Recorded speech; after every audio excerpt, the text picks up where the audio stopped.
Bem-vindos a esse material sobre indisciplina na escola. Esse é um tema interessante. Por que os professores em todos os países industrializados estão dedicando horas e horas de formação a pensar sobre indisciplina? Há tantas questões da escola para serem discutidas, né? Avaliação, currículo, métodos de ensino, enfim. Por que nós estamos dedicando tanto tempo sobre indisciplina? Eu acho que não é tanto pela incidência dos problemas de indisciplina na escola, mas também por isso. Mas eu acho que há uma outra razão, é pelo fato de que talvez não esteja claro nos dias de hoje, no início desse século, afinal de contas, qual é a disciplina que faz sentido nas nossas escolas e, sobretudo, que faz sentido para os professores que nós somos hoje e para os alunos que nós temos hoje nas escolas. Esse material é um convite de reflexão para todos os educadores sobre disciplina na escola. Nós organizamos, além do vídeo, um conjunto de slides que trabalham várias questões sobre disciplina, começando com uma questão muito simples, que eu acho que é uma questão que sempre vem antes, que é uma reflexão sobre como é que nós estamos pensando sobre a disciplina nas escolas nos dias de hoje. Mas eu queria começar com uma provocação assim. Há quase 400 anos, um dos grandes educadores, grandes pensadores da educação, Comênios, conhecido muito entre os educadores, Jean Comênios escreveu um livro chamado Didática Magna. Uma das finalidades desse livro ele queria mudar a mentalidade dos professores da época dele, e nós estamos falando aí do início do século XVII. Ele queria mudar a mentalidade dos professores sobre várias questões, inclusive não só sobre como ensinar os alunos, mas como lidar com os alunos. E ele escreveu, num capítulo que ele fala sobre disciplina na escola, ele escreveu uma frase que eu acho muito interessante para ser refletida. Ele escreveu assim: uma escola sem disciplina é como um moinho sem água. Vamos pensar sobre isso. Uma escola sem disciplina é como um moinho sem água. É uma imagem da cultura da época, enfim. O moinho era talvez algo importante, uma metáfora importante da época, né? Nós temos metáforas importantes hoje, talvez melhores do que pensar na escola como se fosse um moinho, né? Agora, vamos pensar numa escola como se fosse um moinho movido a água, e a disciplina é como se fosse essa água que move esse moinho. Essa concepção faz sentido nos dias de hoje? Talvez faça sentido a ideia de que sem disciplina a escola não funciona. Agora, que disciplina é necessária para que a escola funcione? Na metáfora do Comênios, a água era uma espécie de força que vem de fora para dentro. Então havia essa expectativa de que a disciplina na escola fosse uma força de fora para dentro, né? Uma força de fora para dentro dos alunos, uma força de fora para dentro da sala de aula. Em última instância, a escola deveria ser movida por uma força da disciplina que organizasse, que desse sentido, mas que as pessoas fossem construídas de fora para dentro. Aí eu pergunto novamente, essa ideia, essa metáfora ainda faz sentido? A frase é muito interessante, porque nós concordamos que é preciso disciplina nas escolas, mas a questão é, se nós desejamos disciplina na escola, se isso é importante, e de fato eu acho que é importante. A disciplina possibilita, a disciplina ela torna possível coisas na escola. Disciplina é algo bom, né? A questão é qual disciplina é boa para nós, para as nossas escolas hoje, para os professores que nós somos, para os alunos que nós temos. Que disciplina faz sentido? Né? Que disciplina é boa, que funciona bem para todo mundo? Então essa é uma questão importante. Porque essa disciplina boa, essa que faz sentido, ela é construída através de critérios. De critérios que dizem o que é disciplina e que, portanto, que vão acabar dizendo o que é indisciplina. De critérios que dizem como lidar com a disciplina, como julgar a disciplina, como lidar com os indisciplinados. Então, na época de Comênios, há 400 anos, essa ideia de disciplina era como uma força externa. E esses critérios de disciplina na escola, de fato, eles eram muito mais produzidos fora da escola do que dentro da escola. A ideia do que era um bom aluno tinha muito a ver com a ideia do que era uma boa pessoa fora da escola também. Nós temos uma escola diferente hoje, uma escola onde o conceito de aluno, né, a ideia de aluno, o personagem aluno, ele tornou-se tão complexo, de que nós não podemos imaginar uma criança que chega na escola já sendo aluno. Na verdade, a criança, quando chega a criança já está bom, né? E nós vamos ter que transformar essa criança num aluno. Agora, o modo de fazer essa transformação, e tem a ver com não só da responsabilidade, da intelectualidade, da afetividade, enfim, mas tem a ver com também dar a ela uma experiência de disciplina, que é uma experiência de responsabilidade coletiva dentro da escola. Mas como fazer isso? Que tipo de disciplina que ela é interessante? Eu acho que o início do processo de repensar e de reconstruir a disciplina da escola tem a ver com pensar critérios, e o que tem a ver com pensar com conceitos. Então eu queria destacar dois conceitos, mas uma observação. Eu parto do princípio de que nós precisamos, nas nossas escolas, construir concepções, construir critérios. Nós precisamos gestar critérios, mais do que adotar critérios. É como dizer o seguinte, a ideia de disciplina na escola não deveria ser uma espécie de um filho adotivo, entende? Não? Ele tem que ter o DNA da escola, ele tem que ser gestado pela própria escola. Então aqui eu apresento dois conceitos que eu queria discutir, mas eu não quero com isso fazer exatamente o contrário do que eu acabei de dizer, de impor, né, ou levar para dentro da escola um referencial fixo e dizer, olha, é assim que é assim que se pensa. Não, a minha intenção aqui é dar um material para pensamento, um alimento para o pensamento de vocês aí. Né? E vocês vão explorar outras concepções que façam ideias, que façam sentido para a escola de vocês, para os professores que vocês são, para os alunos que vocês têm. Combinado? Primeira concepção. Indisciplina é uma transgressão das regras que organizam as relações pedagógicas e orientam as situações de aprendizagem na escola. Deixa eu repetir em câmera lenta. Indisciplina é uma transgressão das regras que organizam as relações pedagógicas e orientam as situações de aprendizagem na escola. É interessante pensar sobre cada elemento dessa definição. A primeira é essa noção de que indisciplina é algo que transgride alguma coisa. Né? Transgride algo que dá ordem, transgride regras que organizam alguma coisa. O principal elemento afetado aí seriam as relações pedagógicas que dão sustentação, dão um tecido social para que aconteça a aprendizagem na escola.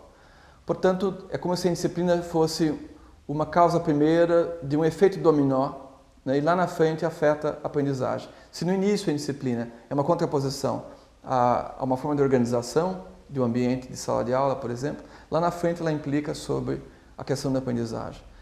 É uma definição interessante de pensar, né, porque ela nos faz pensar em várias questões, e que existem regras, né, e que foram transgredidas, porque se não foram transgredidas regras, a indisciplina transgrediu o quê, então? Né? Se aquilo que o aluno faz não fere a nenhum princípio, nenhuma regra, nada que foi combinado, então, de fato, houve indisciplina. A outra questão, mesmo havendo a indisciplina, mesmo havendo uma quebra de alguma regra, de fato, teve implicação sobre o tecido social da sala de aula, teve implicação sobre a relação pedagógica, afetou a relação pedagógica e, em última instância, afetou a aprendizagem. Se não afeta a aprendizagem, se não teve implicações maiores sobre o tecido social de sala de aula, houve indisciplina. Por que eu questiono essas questões todas? Porque eu acho que é importante refletir. Porque nós, professores, somos diferentes e temos critérios diferentes e temos pontos de irritação diferentes, eu diria. Né? Para alguns professores, certas coisas são indisciplina, para outros professores não são indisciplina. Essas diferenças sutis, que são importantes, de concepções, são diferentes também de critérios. E essas diferenças de concepção e de critérios nos colocam muito distantes na escola. Distantes não só de pensamento, distantes de ação, porque os professores não só pensam diferente sobre disciplina e disciplina, mas eles agem de forma diferente no modo como constroem disciplina em sala de aula e no modo como lidam com os indisciplinados. Eu acho que é quando nós temos diferenças, divergências, inclusive, isso não é um mau sinal na escola. Eu diria que é um bom sinal, é o sinal que nós estamos precisando conversar. Né? Nós precisamos também construir visões compartilhadas, nós precisamos gestar, construir uma concepção que sirva a nós todos. Falar um pouco a mesma linguagem. Né? É uma concepção interessante, eu deixo para vocês aprofundarem isso aí na escola. Uma segunda concepção que eu queria trazer para vocês é a seguinte. Indisciplina é uma ruptura no contrato social da aprendizagem. É uma definição parecida com a primeira, mas também diferente em alguns aspectos. Primeiro que ela não caracteriza o aluno como uma espécie de um transgressor, mas ela sugere que a indisciplina está ligada a uma ruptura de um contrato. Ora, um contrato não é um conjunto de regras.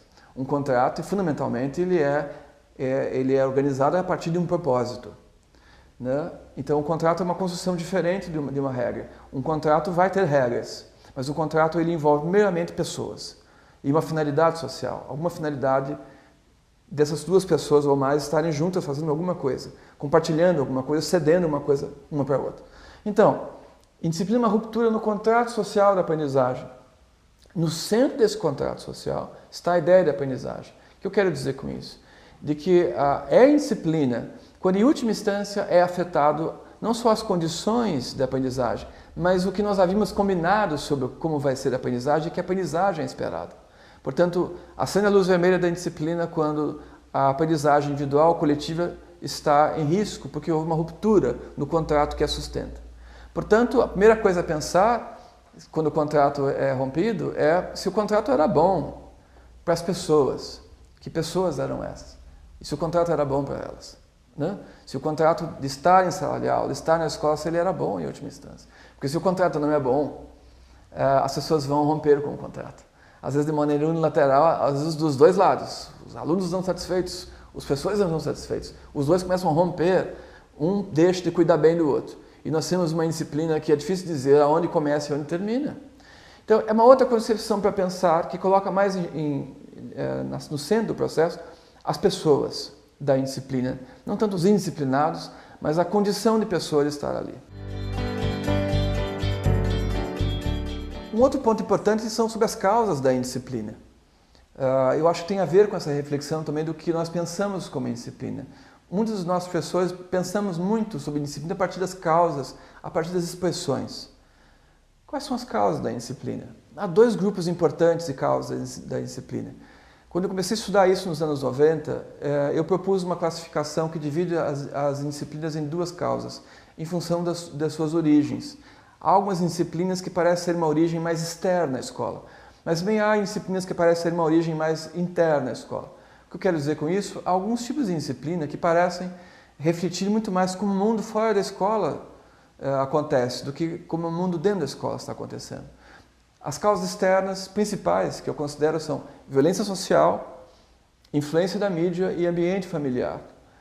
Veja que eu não estou culpabilizando aqui a família, ou isolando a família como a grande culpada. Em alguns casos, os alunos trazem complicações das relações familiares. E é verdade.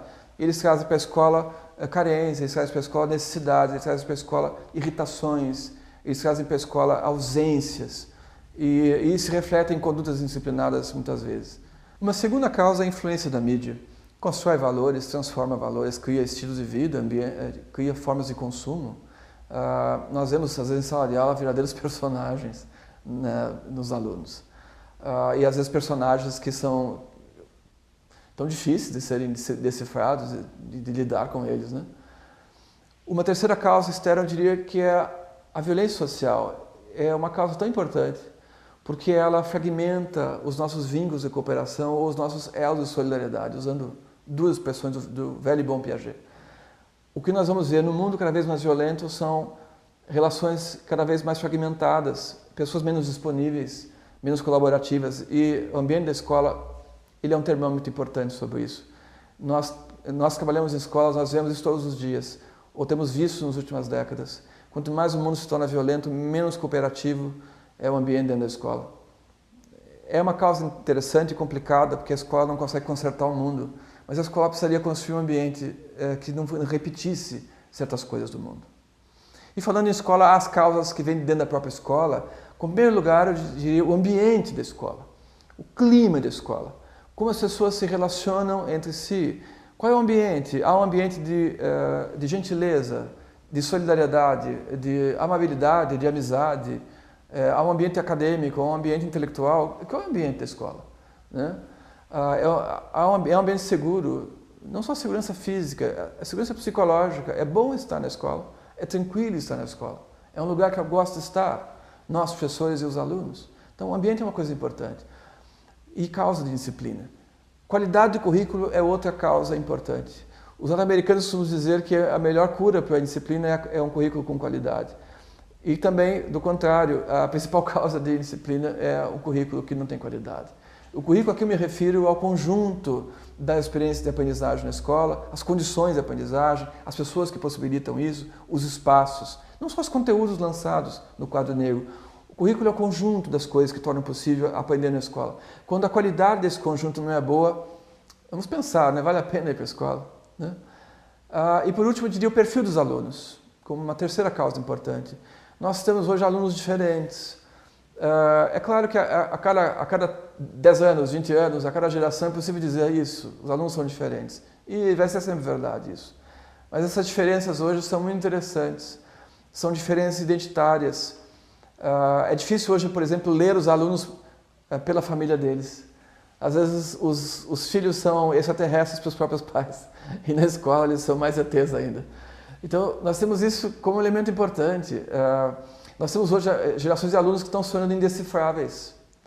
Não só porque eles dominam coisas e conhecimentos, ou tecnologia, e formas de agir e pensar, e se vestir, expressões de identidade que são tão diferentes, que não correspondem nem de longe ao que nós éramos quando éramos adolescentes, e tal, ou quando éramos crianças, né? Então, esses alunos diferentes, eles requerem um olhar diferente. Eu acho que a disciplina deles reafirma essa diferença, solicita um olhar sobre essa diferença, e no mínimo diz isso, da necessidade de nós pensarmos uma disciplina diferente para alunos diferentes. Não se trata de fazer aquilo que eles querem, mas eles também não querem fazer aquilo que nós queremos. Nós temos que descobrir quem eles são, porque eles estão interessados em descobrir quem nós somos, quem são os professores. Agora, o que fazer? O que fazer quando temos indisciplina na escola? A minha intenção aqui não é passar uma espécie de um método fechado, um conjunto de regras fechadas. Eu queria colocar alguns princípios de reflexão, né? Porque pedagogias diferentes propõem ideias diferentes sobre o que seja disciplina e como lida-se como é que se constrói a disciplina. Se nós trabalhamos numa escola montessoriana, há certas concepções diferentes, se a escola for piagetiana, que é diferente de uma escola que segue Paulo Freire, e assim por diante. Então não podemos generalizar. Mas eu queria colocar alguns princípios que eu acho que são sempre interessantes.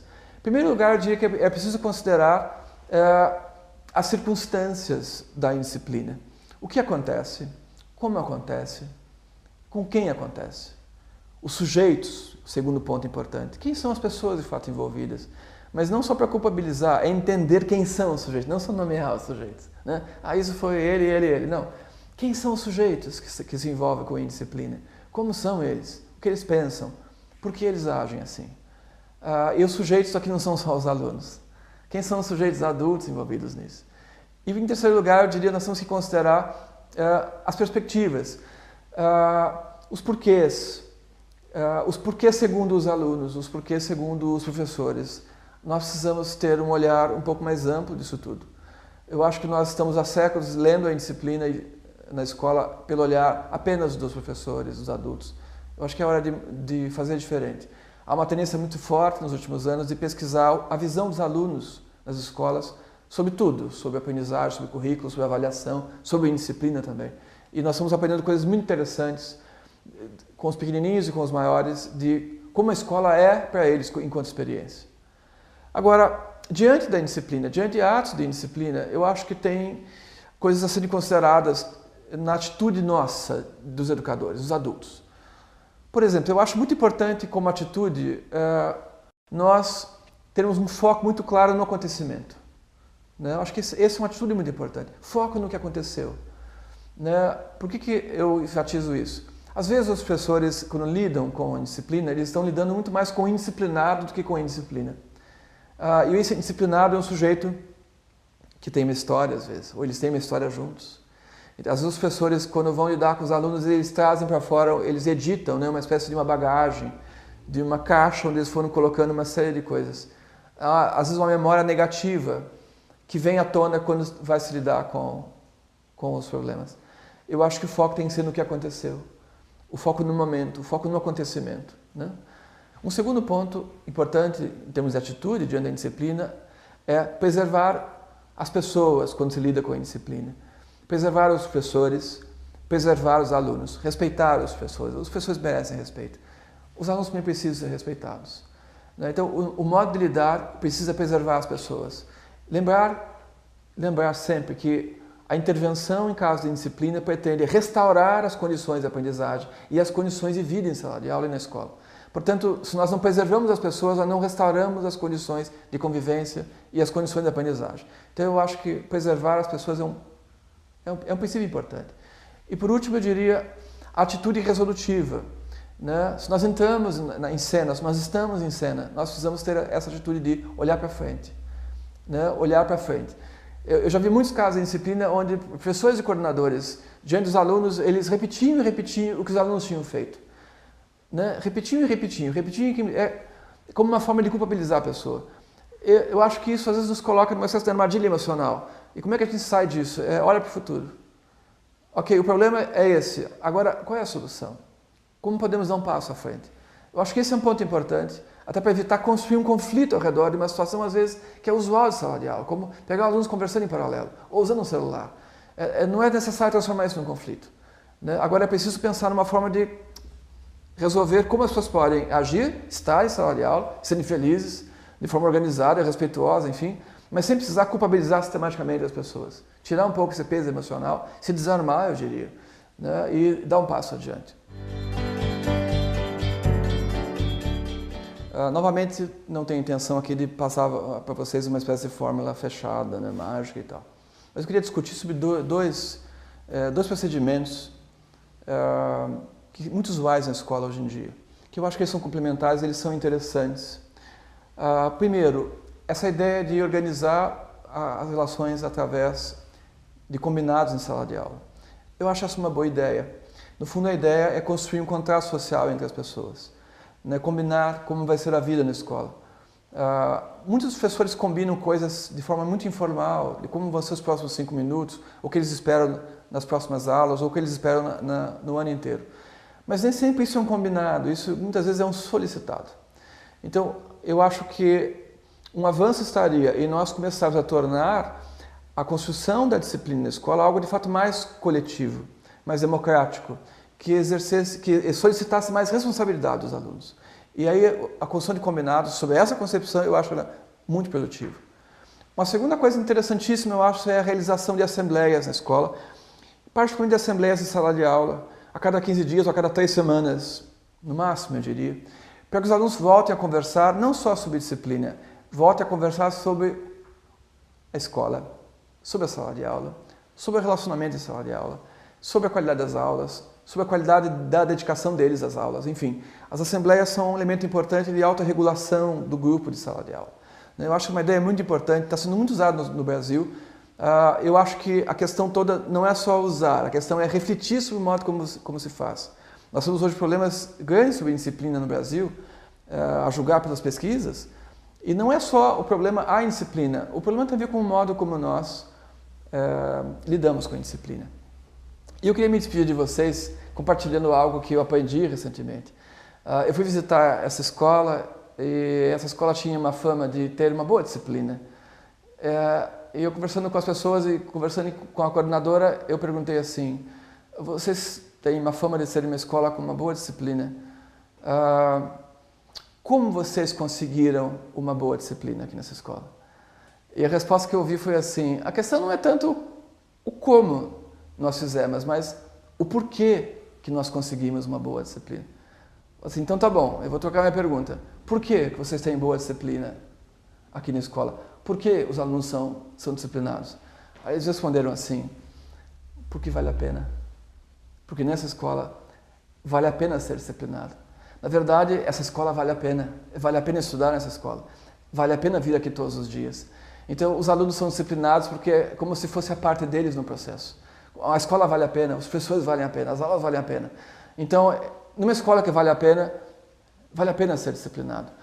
Então, esse é um ponto importante e é bom encerrar a reflexão com isso, de que no fundo o que nós desejamos não são escolas disciplinadas, são escolas boas. Uma escola boa, ela inclui boa disciplina. Agora, o que faz uma escola boa? Nós temos que nos perguntar isso e nós temos que decidir critérios de tornar a nossa escola boa. Mas não podemos fazer nós adultos sozinhos, nós precisamos de conversar com os nossos alunos, nós precisamos de consultar os pais também, nós precisamos de conversar muito entre nós para decidir, para escolher e para criar critérios de o que é uma escola boa ou como nossa escola poderia ser melhor. Uma escola, quando é valiosa, significa que ela é capaz de oferecer muito mais daquilo que ela solicita. Essa é uma equação tão simples na matemática do que é valor positivo. O valor é positivo quando aquilo que se oferece é maior do que aquilo que se solicita. Quando a diferença ela é positiva. Então, aí existe um valor. Agora, quando a escola ela dá pouco e ela solicita muito, ela tem um valor negativo, entende? Acho que nós vamos fazer essa conta. A escola precisa oferecer muito, a escola precisa ser boa. Mas precisa ser boa também para o olhar da criança, para o olhar dos alunos, não só para o olhar dos adultos. É o que eu desejo para vocês.